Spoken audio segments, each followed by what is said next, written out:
Një përfaqësi e banorëve të Nën Shkodrës, të cilët janë përmbytur gjatë 2010-2011, i kanë bërë një kërkesë institucionit të prefekturës, qarkut dhe bashkisë për të zhvilluar një takim me drejtuesit e këtyre institucioneve. Sipas njërit prej organizatorëve, Paulin Maçajt, pavarësisht protestave deri më tani, nuk kanë marrë asnjë përgjigje nga qeveria. Prandaj tashmë kërkojnë një takim me titullarët e institucioneve vendore.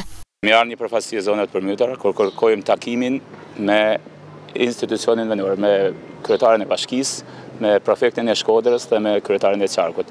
Mbase do t'i takoshim direkt sot për dëna mulan një kohë mrena jave të kemi një takim për arsye se kërkojmë si vlerësimi i komisionit të jenë ajo vlerë si i diftohet popullit real.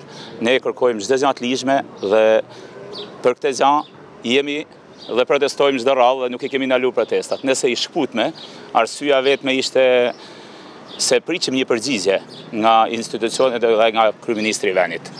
Por me të vërtet, përveç atyre që janë thënë momentale, nuk ka pas një përgjigje serioze nga institucionet. Dhe neve kërkojmë mrena kësaj jave të kemi një takim me prefektin, me kryetaren e bashkisë dhe me kryetaren e qarkut. Përmbytjet e 2010-2011 dhe ato në vijim shkaktuan dëme të konsiderueshme në zonën e Nën Shkodrës, ndërsa dëmshpërblimi nuk u kryej plot.